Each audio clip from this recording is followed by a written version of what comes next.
Hey gang, Joe here, and I'm about to begin a project where I convert this porch into additional living space. So stick around.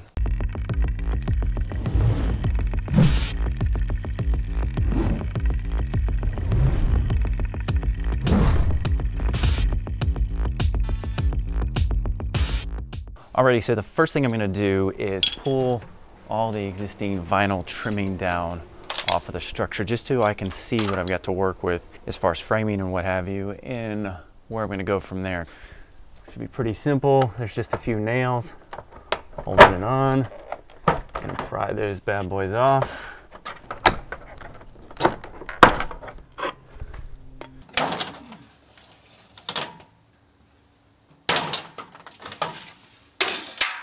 So this vinyl is just held on by little staples underneath here. I'm just taking a flat edge and trying to pry those off. Here you can kind of see one of the staples here. And I'm not too worried about if I break it or not. See some of the critters that get back here. So I'm just going to keep doing this, work this crap out. I may just try to pull this stuff out. Just ripping it out. Committed to the project now. This stuff can be sharp, so you gotta be careful ripping it out like this. Okay, so I've got the first side of vinyl off. Actually, this cap piece was aluminum, and then this is all kind of vinyl siding type stuff. So I've pulled that all off, and it gives me an idea of what's under here. I can start to see the framing, so that's going to be very helpful. So from this point on, I'm just going to take all the vinyl off and then see what we got to work with. I now have all the siding out, so now I have the opportunity to go ahead and take a look at the framing and the existing paneling, and now I can start getting an idea on how I want to go about this project. It took some time to get everything out here, but what I was big surprised is how much life was living in the siding of my porch. I probably saved literally like 20 lizards today.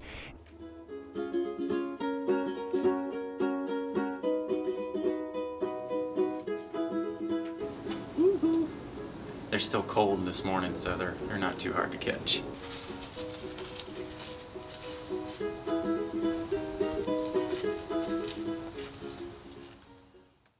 So what I'm doing now is I'm removing the brick veneer from the wall. It's taken a little while, but they're slowly coming out. All right, so I've been chipping away at getting this brick out, and when I come to this side here, I want to be real finessey because this needs to be a very straight line. So to do this, I'm actually going to cut along this line, and I'm going to use diamond blades, a skill saw, angle grinder, a hammer or chisel to get these bricks out. I'm going to cut first with the saw. I'm going to make several passes at different heights on the blade.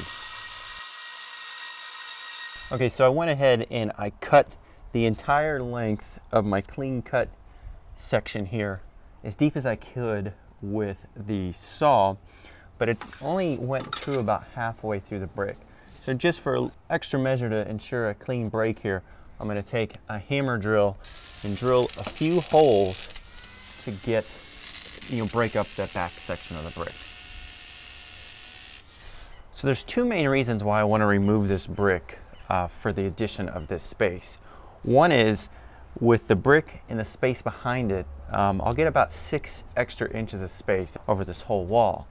Two is this particular window has a nailing flange on it, which is under here. So it comes out to about here. It's actually underneath this brick. So I really couldn't take this window out and open this space without taking the brick out to get to this flange. The only other way to do it would be able to cut out the inside, and that would be messy. So the main reason I'm really taking the brick out is for the space, but this is another consideration as well. I wanted to take this whole window out, and so I had to take the brick out to do that. So it's a lot of work, but I definitely think it's going to be worth it in the long run. For the sake of demolition, I don't need to score every brick as deep as I did on this side. I only scored this side so deep with the bigger saw blade just to make sure I get a clean cut on this side. These other bricks could come out a little bit messier, so I don't need to go as deep. So in that case, I'm going to use an angle grinder with this diamond blade on it. It will go a lot faster, it just won't cut as deep.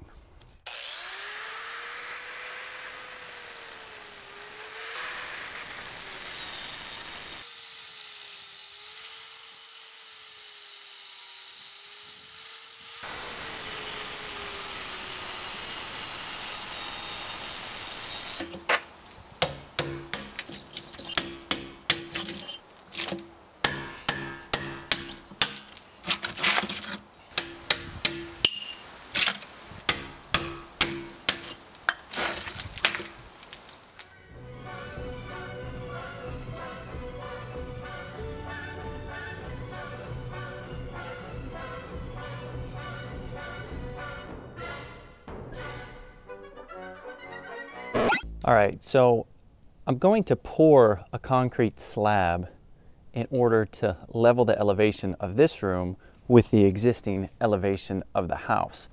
So to do that, I need to create some forms to get it to the right elevation and then brace them off like I've done here. So I've already done this side, and I'm going to show you how I did the rest of this. Okay, so the first thing I want to do is figure out where my wall is going to be on the ground. So I want to mark that out. So the way I'm going to do it is I'm going to hang a plumb bob off this corner of the wall, and then I'll use my chalk line as a plumb bob. Get that going up in there like so. Let this hang all the way down. That, when it comes down, is going to give us the inside edge of our wall, and then I can take a measurement off of that. From here, it needs to be 6 inches. I'm going to use 2 by 6 for the base plate of the wall, which is only 5.5 inches, but I need to allow for another 1/2 inch for the siding, the plywood in this case. And that's going to be right here. The wood will go to here, and then the outside of the wall will go here. So this side is a little easier. We basically have to just go 6 inches because we know that the top of this lines up with the inside of our wall. And we're going to use 2 by 6s, which is going to be pushed out here. Again, 2 by 6 would go to 5.5, but our actual wall is going to go to 6. Next, I needed to figure the height of the slab. I did this using a homemade water level, which was simply a water bottle and a length of clear hose. Water would level itself on both the hose end and the jug end, so I simply marked the level of water at the jug end on the wall and marked the water level on the perimeter roof post.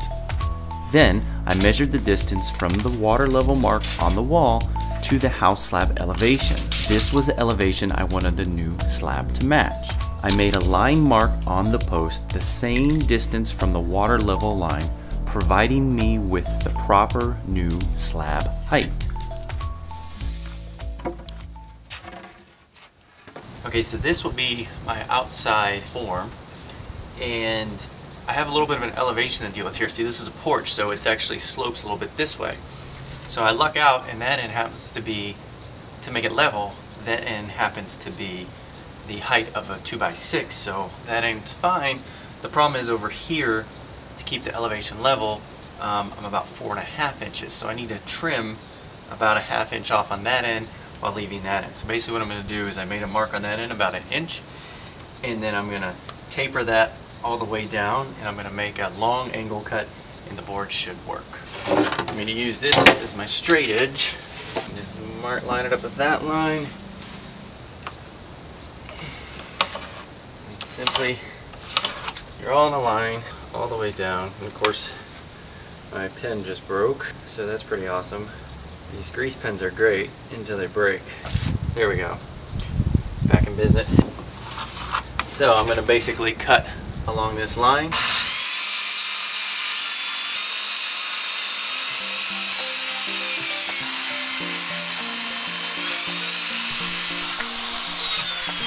I place the rib form into place and check its level. I drive stakes in the ground to provide support for the form braces. To make sure the form is not bowing in or out, I run a string over scrap blocks of the same thickness and another block to check for continuous space along the string. Then I brace off the form using deck screws and scrap lumber. The inside form had to be scribed and ripped to the proper height of the new floor level and then braced in place. And here's a look at all perimeter forms in and secure. Now for the post, I made corner forms the same height of the perimeter forms. Finally, I sealed up the seams with silicone to ensure a clean job when the forms came off.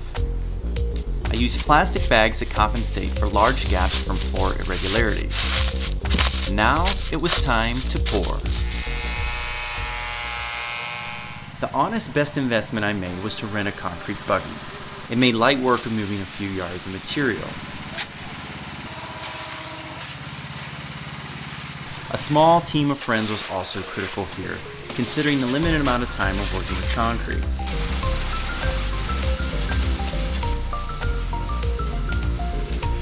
We used a 2x6 board as a screed to level the concrete surface with the form boards. A hand tamper was used to settle the aggregates in the mix, and then we ran a bull float over the surface several times to smooth it out.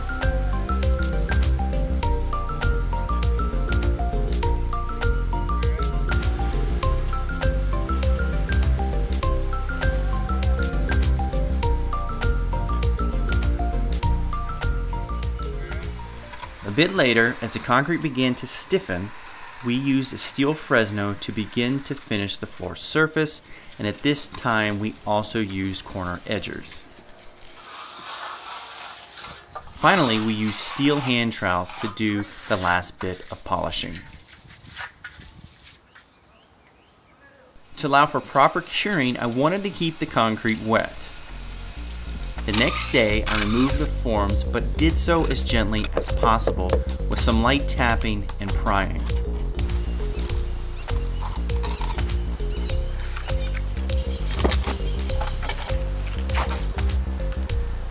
Now, to remove the embedded form for the door recess, I attached scrap lumber pieces to provide leverage. I used a concrete rub brick to soften the edges of the corners.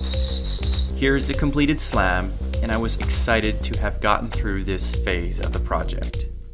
For the next step of my porch project, I had to secure bolts into the concrete to secure my framed walls. So here's how I did it.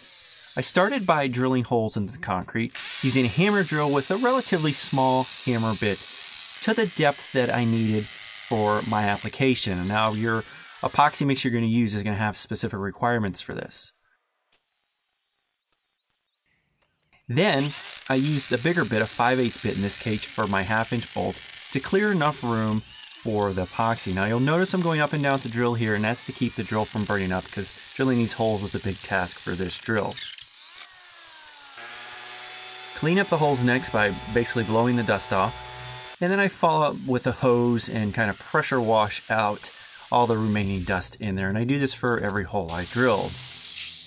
I follow up with a little paper towel on a bolt and basically make sure the rest of the water's out of there and some of the dust as well. Water's not really a big deal, but I just wanted to get the last little bit of dust. Probably better ways to do this, but this worked for me.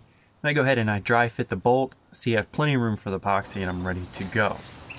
Now the next step here is getting ready to go. I laid out all the bolts prior to doing anything, because I don't have much time to work with this stuff. I then put the product in a caulk gun, and I squeeze a little bit out to make sure I'm getting equal amounts of both materials. Then I put on the special nozzle that comes with the product, and I squeeze out just a little bit to make sure I'm getting a consistent mixed color. Then I'm ready to go. So I start putting the epoxy into the hole from the bottom, working my way up slowly, filling about 2/3 or so of the hole. Then I take the bolt and I slowly place it in, turning it clockwise, pushing it all the way down nice and slow. You can see the excess come out here. To clean this up, I just used some cardboard and kind of spread it around. Wasn't real concerned about beauty here. Basically, I repeat this process for all the holes. I fill with epoxy, then place the bolts in, allow the excess to come out, and then I clean up with cardboard. So that's pretty much it, pretty simple. After a few hours, this particular product was pretty much cured, ready to go, and this is what I had. And so that's it, guys. I hope this is helpful. If so, please consider subscribing, and thanks for watching. I decided to frame these walls in place stick by stick using 2x6 lumber. To start, I needed to measure and cut the floor plate for the first wall. I then placed the pressure-treated 2x6 on top of the concrete anchor bolts and tapped over the bolts with a hammer to make indentions and identify where holes needed to be drilled. The bolts were a 1/2 inch in diameter, but I drilled holes 5/8 of an inch to allow for some slight adjustments if needed.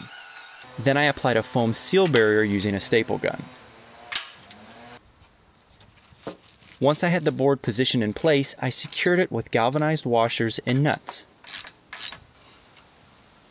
I repeated this process for the wall plates on the remaining 2 walls.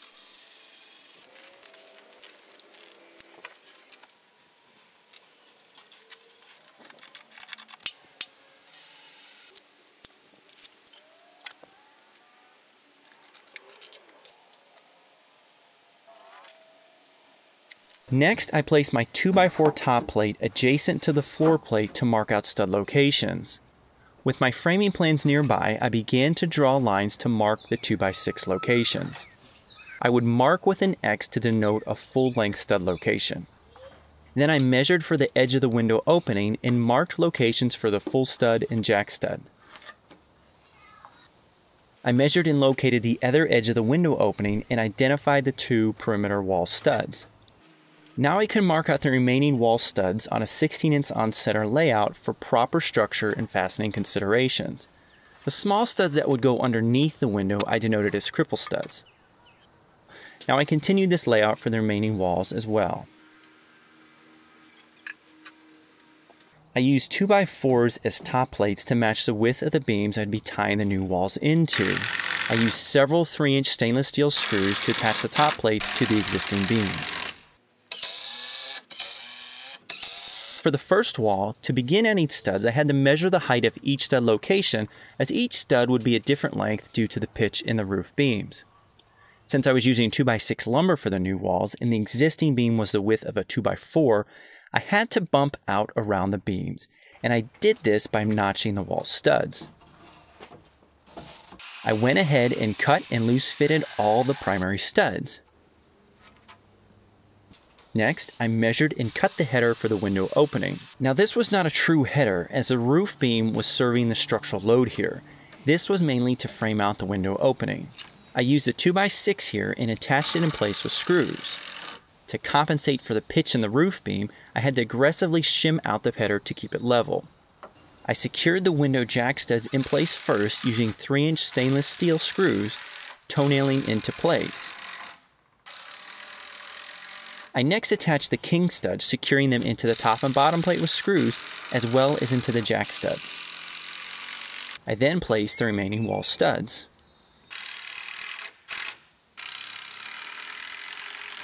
For the opposite wall, I repeated this process, measuring each stud length individually and cutting each stud to the proper length. This wall had 3 smaller windows, so I placed the window king studs first, and then placed and secured the window jack studs. Now this last wall would be primarily a large sliding glass door, but was framed in a similar fashion as the other walls. Full studs were placed at the perimeter of the window rough opening. A framing header was placed between those studs, and then an additional stud was added to each side to beef up the door framing. Now you can see when I got the board lined up here, it's bowed out. I need to somehow bow it back in. So I'm going to show you a little trick how I do that. I put a screw in this board. About that far down, and get a screw started on this side. Like that. Then basically I'm going to take my hammer and prime it like that. Makes it nice and flush. Drive the screw home. And there you go. Nice and level. Finally, notch cripple studs were added at 16-inch on center above the header. Here is a look at the completed framing. I came back and added some fire blocking to prevent any drafts into the attic and backing blocks to provide additional structure to fasten the sheathing to. I started with a coil of 14-2 Romex wire that I placed in the attic. I brought down one end of the wire to the location of the first new outlet box, as well as another piece long enough to reach the next outlet. Then I secured the wires to the center area of the wall stud using Romex staples. This room would require 2 new outlets plus an additional exterior outlet to meet code requirements. So next, I brought the loose wire connected to the first box over to the second inside outlet location. I carefully notched open the wire insert tabs on the rough-in outlet box and fed through a length of wire long enough to reach the last exterior outlet and left a slack loop inside the interior outlet box. I then measured for the height of where I wanted the exterior outlet and installed the rough-in box, tapping the preset mounting nails into the framing. I then fed the wire from the outlet box into the exterior outlet box and secured the wire to the framing using Romex staples. The exterior outlet will become a GFCI outlet, and the coil of Romex in the attic will be sent to a 15 amp arc fault circuit breaker installed in the main electrical panel. I started by installing full 4x8 sheets of plywood. Vertically, the plywood was a perfect fit. I left a slight gap between plywood sheets of about 1/4 inch to allow for expansion. I fastened the sheathing using a nail gun, placing a nail roughly every 6 inches into all the wall framing studs. I chalked lines to help locate the vertical studs and used a level to help identify the location of the horizontal framing members. After full sheets were installed, I cut sections to cover smaller spaces.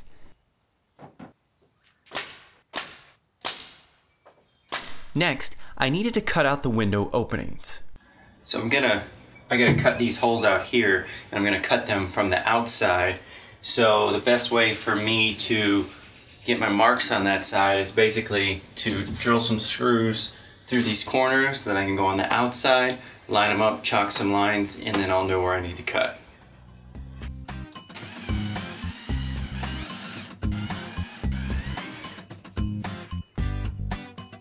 The protruding screws made it easy to attach a chalk line and accurately trace out the window openings to be removed.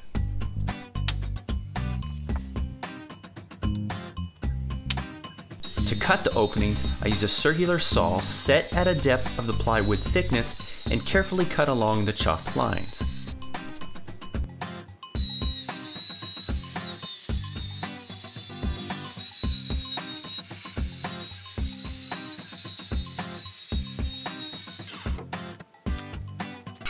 Lastly, I went back and used some fire blocking to seal off any air cavities into the attic.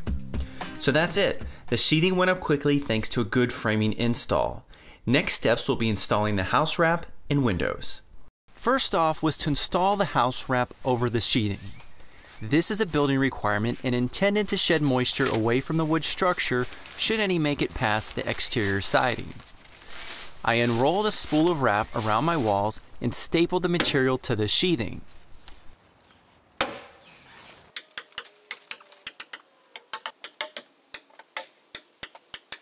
When joining two sections together, I would overlap one section of wrap over the other and tape the seam. Lastly, I'd cut out the window openings using a sharp razor tool.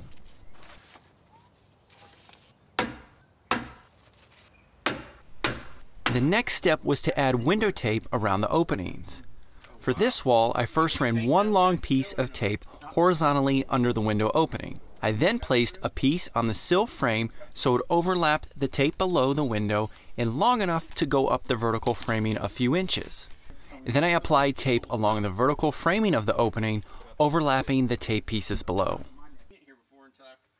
Before installing any window, I applied a healthy bead of sealant around the perimeter nailing fin. An easy way to do this was to place the window in the opening backwards.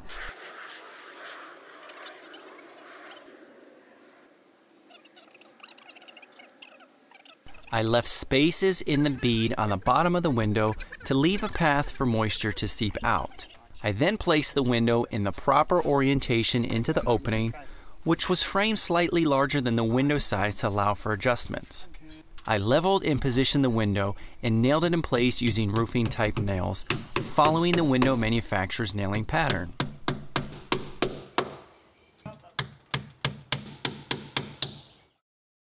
Once all three windows were installed, I applied a piece of window tape above the windows, covering the top nailing fin and the other pieces of tape. On the inside, I filled spaces around the window with minimally expanding spray foam. I repeated these same steps for the large window. I applied the tape under the window opening, then on the windowsill frame member. Then I applied the vertical pieces of tape.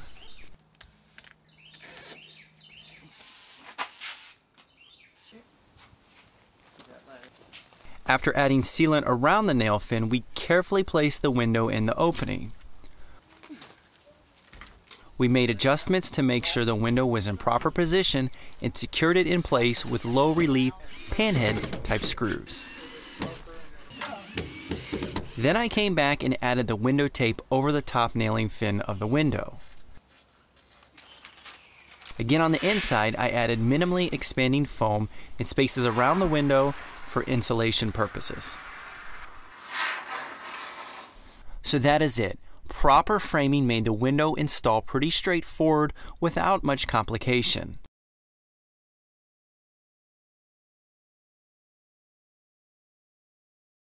So my first step was to recruit some friends. With them handling the heavy door, I thoroughly applied construction adhesive in the recessed cavity I formed in the concrete for the door. Then we carefully placed the door into the opening, made adjustments to get it flush with the wall sheathing, and then drilled the first screws through the door frame and into the wood studs. We checked for square by measuring diagonals and made adjustments as needed. Shims were used to offset the space between the door frame and the wood framing. Screws were drilled through the window frame, through the shims, and into the wood framing to secure the door. To install the sliding door, I inserted the top portion of the door into the top frame and then lifted the door up to get the bottom portion of the door in the bottom frame. Then I raised the door rollers slightly to achieve an ideal door position. This just involved a few turns of a screwdriver.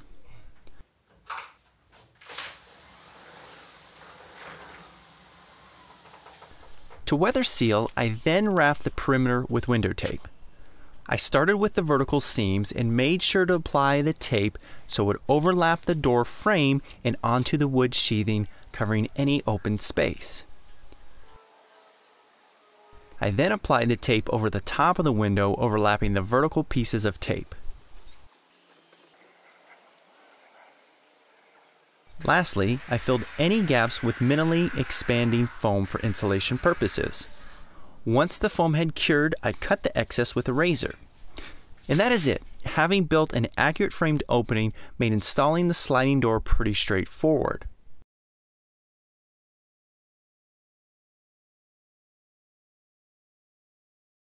To begin, I cut corner trim boards to length by scoring with a razor knife and snapping.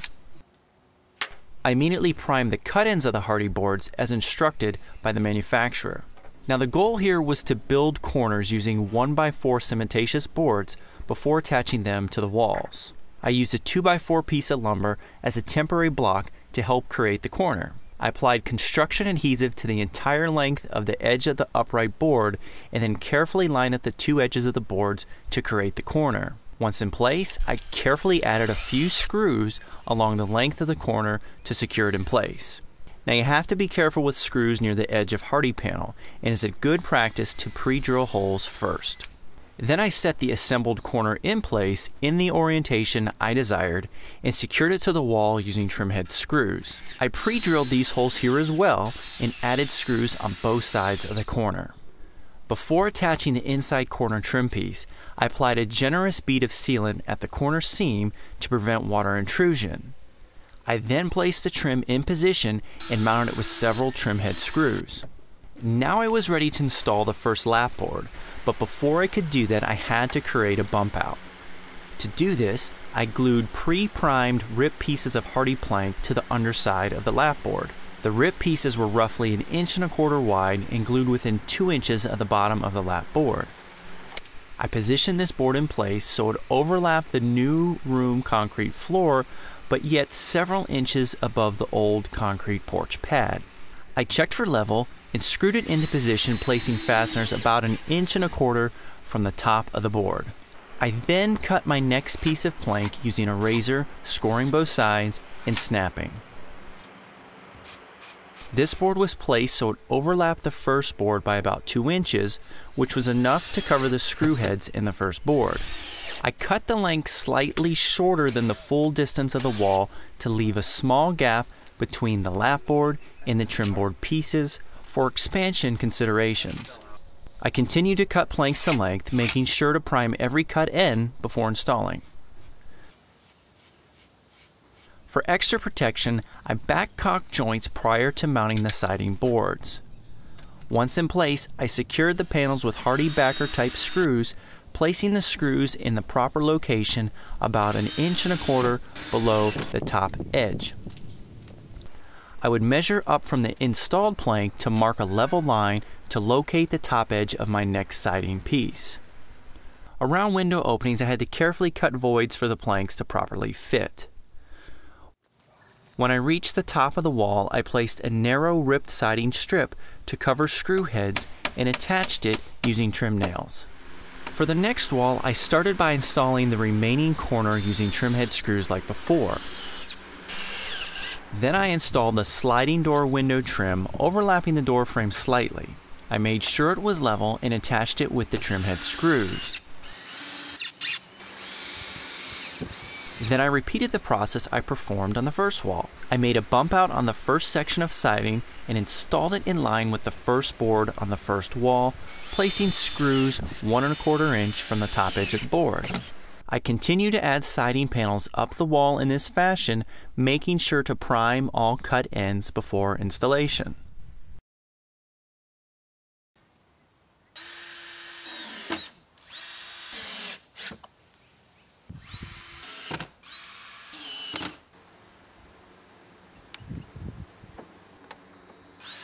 The third wall was the same procedure.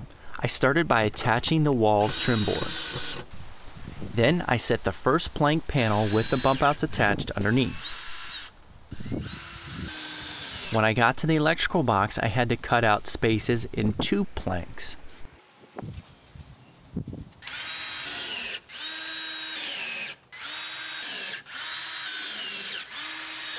The last full plank needed 3 openings cut into it to accommodate the windows. From there, it was just a matter of cutting smaller planks to size and installing them the rest of the way up the wall.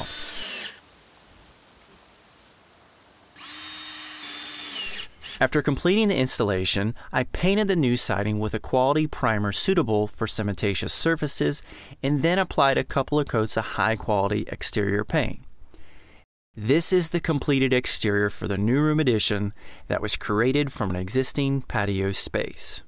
Now that all the exterior work was done, I could start working on the inside, and the first step was getting the insulation in the wall. This was pretty straightforward. Using the appropriate size insulation for my 2x6 wall framing, I started by filling the large wall spaces first.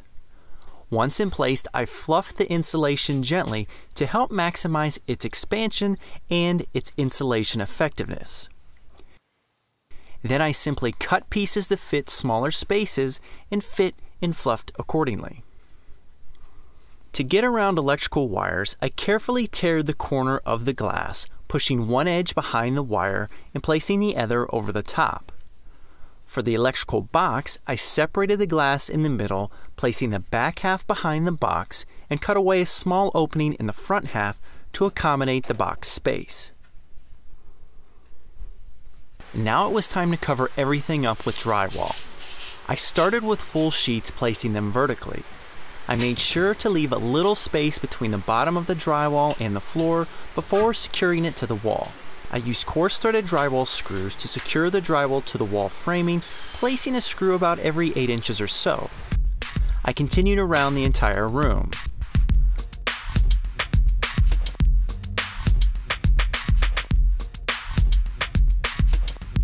I allowed the drywall pieces to overlap window openings and then cut out the openings using a roto zip.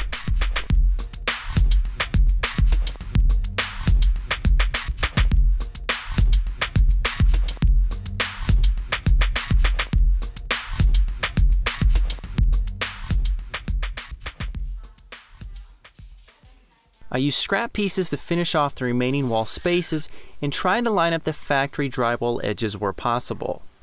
Aligning the factory edges would help make it easier to get a smooth final finish after the drywall mud phase. Next, the drywall compound was applied to the joints and the screws to finish the surface, which I was not able to film unfortunately. I finally painted the walls with a light tone to maximize light in the room.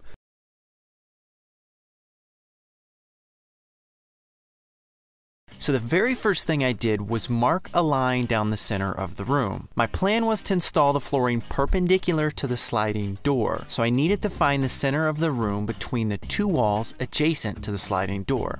I measured between the two walls on one side and divided the measurement in half to mark the middle, and then measured between the walls on the other end and marked the middle again.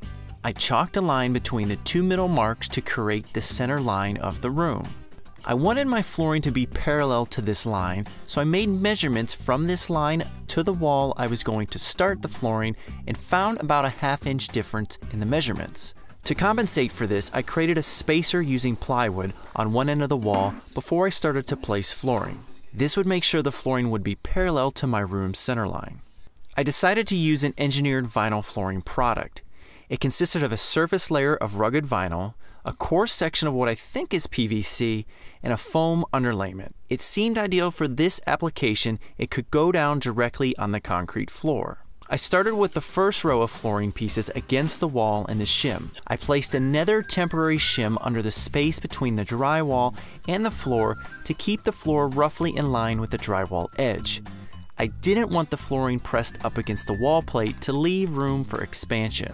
I then assembled the next row, making sure seams would be offset from the first row. The boards simply snapped together and the whole row snapped into the first row. Pretty easy stuff. From there, I just kept going, making sure to offset the seams in every row. I made sure there was a little gap between the flooring material and the wall termination points to allow for expansion.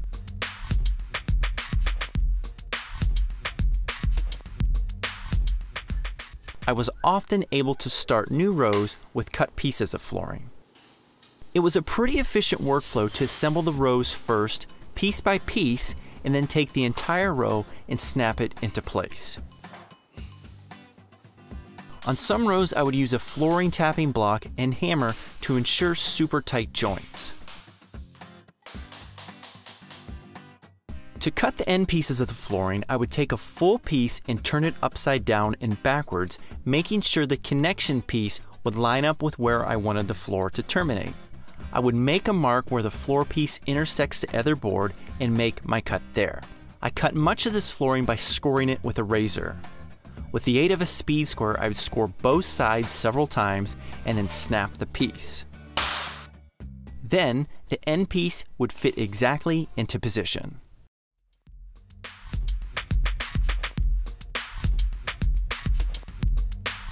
When I got to the last row, I had to rip the flooring boards a bit to fit properly.